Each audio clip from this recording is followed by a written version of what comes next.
What's going on, everyone? Welcome back in to another episode for Just a Bet Outside. I'm your host, Steven, and you can probably already tell the video looks different than usual because Ryan is out of town. I am doing this on my own, and you're about to find out how much I rely on him for these videos to look good and all the technology part of it. So this is going to look a little more basic. I'm still going to give you the same info, which is all you need. You're still going to get the best bets. I still want to get you all the baseball stats and everything I could today, even with Ryan out of town. But this is how much we appreciate him. You're going to find out. So anyways, bear with me as I try to record and do all this on my own for the first time. I know it's ridiculous, but here we go. 5-0 MLB run. How about that? We will take it a rough Friday. And then we bounce back Saturday with a 4-0 day and then 1-0 on Sunday. So we'll go over those bets, recap in a little bit. But for those of you looking for the NBA video, there will be no long NBA video, but I will be doing a YouTube short to get the best bet I have for you out for Game 4 between the Celtics and the Pacers. That series is pretty much over. It's a tough series to bet anyways. But anyways, I'll have a YouTube short out, and then I'll have my best bet also out on Twitter or X, and then also on Discord like usual. So I'm ready to get into it. We got an 11-game slate in the MLB. I'm happy to be back. Hope everyone had a great weekend. And let's get started, and that means the baseball fun fact. So here we go. A player could start at the beginning of this season and play every single game through 2039 and still be 40 games shy of Cal Ripken's consecutive games played record. Absolutely insane. Which brings me to my next question for you guys. Which one is more unbreakable, Joe DiMaggio's 56-game hit streak or Cal Ripken's Iron Man streak? Because they're both really impressive. So leave a comment below. Let me know what you guys think. But in this video, we're going to recap the weekend, and then we're going to go over the good hitter matchups, the good pitcher strikeout matchups, then, of course, that pitcher report, and we wrap it all up with the best bets and the bets recap. So hit that like button.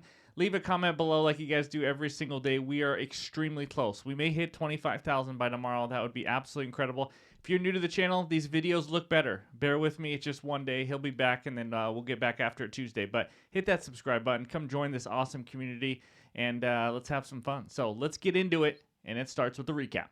All right, there is the recap. It started out awful. We went 5-3 overall on the best bets this weekend. We started out with an 0-3 day.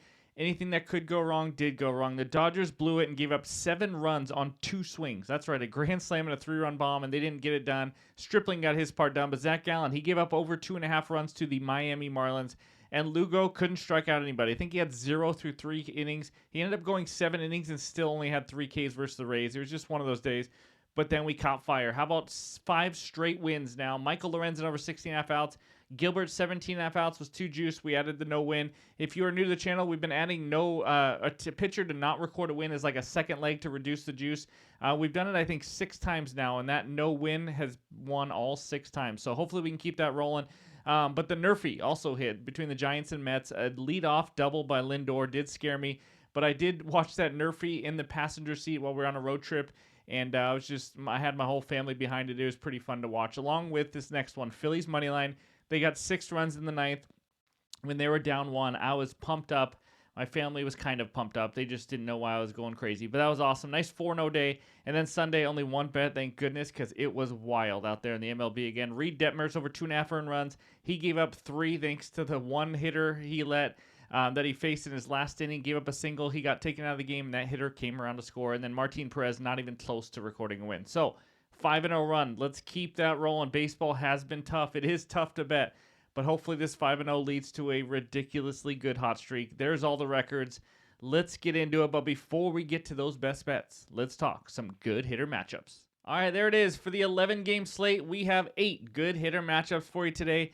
Goes in order from most at-bats to the least. We only go down to about 6 at-bats because that's a small enough sample size. But Christian Yelich, 8 for 21. All 8 have been singles versus the lefty Justin Steele. J.P. Crawford with a home run. Cal Raleigh with a home run. 2 of my Seattle Mariner players. Other than that, nothing big today. 3 for 7s over there on the right. And then Thairo Estrada for the Giants, 4 for 6.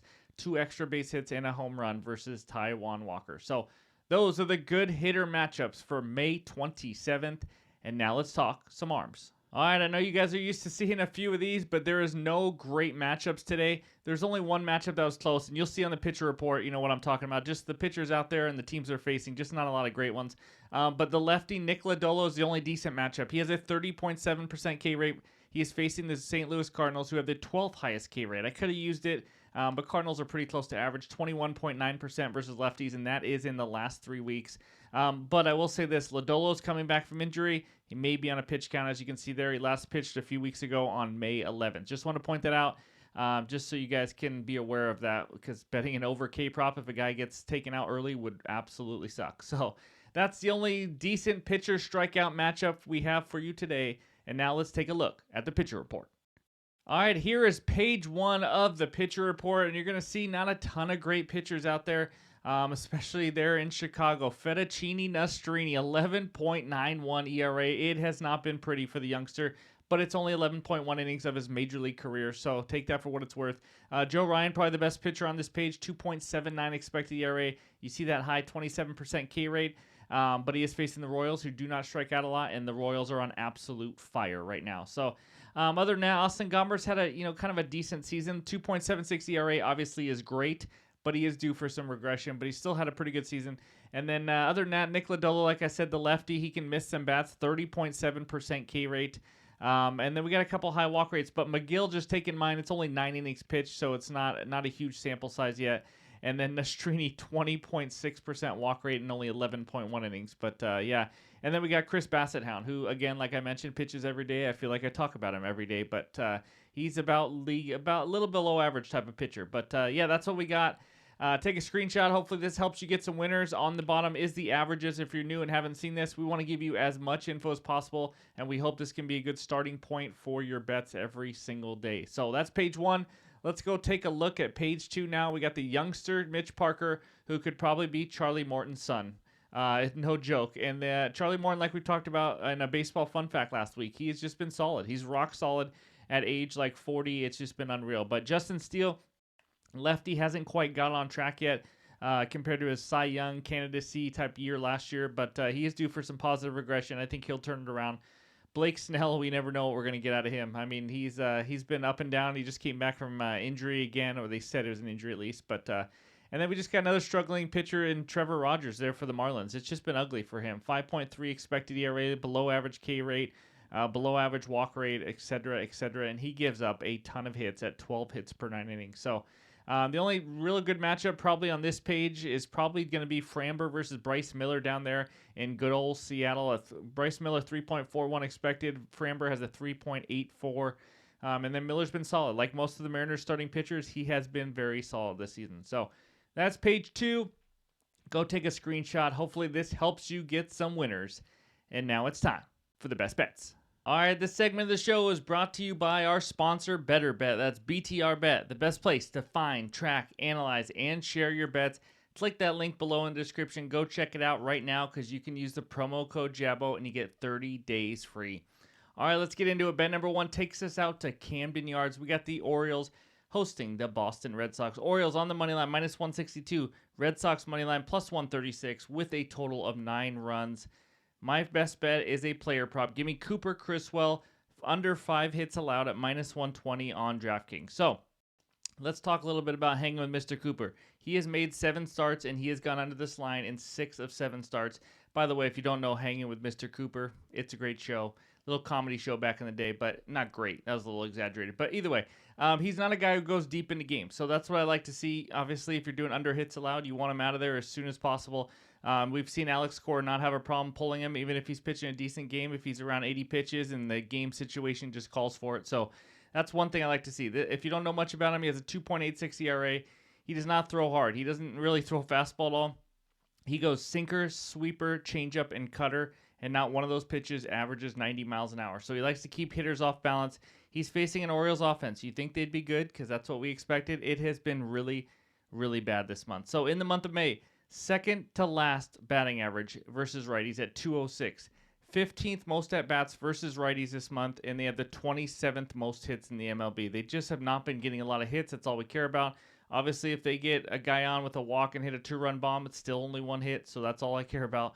But the recent matchups, let's just talk about this. 5 of the last 6 righties have gone under this line against the Orioles. Eric Fetty, 6.1 innings, gave up 3 hits. Chris Flexen, 5 hits. Lance Lynn, 2 hits in 6 innings. We're not talking about great pitchers here. Kyle Gibson, 5 hits in 4 innings. Sonny Gray, obviously a good pitcher, 3 hits and 5.2. The only pitcher to go over this in the last 6 righties is Mike Clevenger, who gave up more than 5 hits. I think it was 6 or 7 against the O's. So that's it. And I like what I've seen from Chris Well, if I can talk. So really, it's a great matchup for him. It's a starting pitcher who's gone under this in 6 of 7 starts this year. He's not going to go deep into games. I like it. This is my first best bet. Cooper freaking Criswell. Under 5.5 hits allowed. But this will be a half unit play for me because it's an early game, and those can be really weird. I don't love this slate today, but I will take it for a half unit. So that's bet number 1. Now, bet number 2 takes us out to Minnesota. We got the Twinkies hosting the Kansas City Royals. Twins on the money line, minus 170.